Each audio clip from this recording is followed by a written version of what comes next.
Imagine yourself in the year of the birth of some of the most beautiful theories of science like relativity or psychoanalytic theory. What would you think about those theories when you first hear of them? Would you think that Einstein is a fraud trying to change our concept of the universe to become famous? Would you think that Sigmund Freud is talking nonsense when he is trying to use psychoanalysis? How can you tell if something is science or pseudoscience?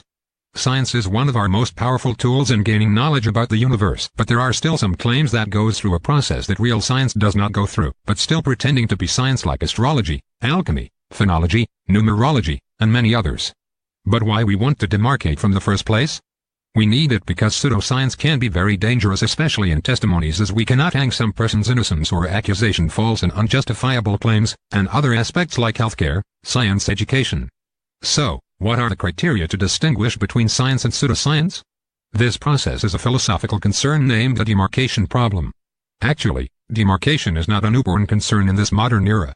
In the pre-Socratic era, Western philosophers were trying to figure out knowledge from mere opinion, truth from error, reality from appearance.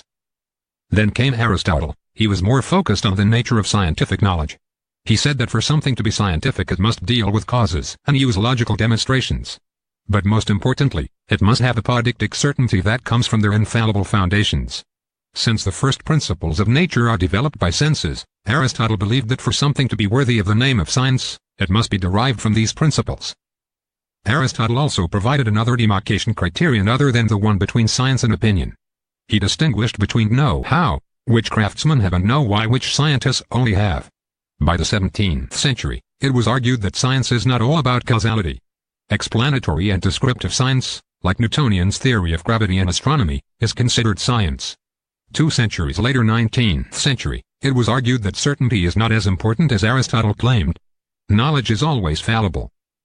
That is why we always witness the fall of scientific theories, and then they are replaced with better and new ones.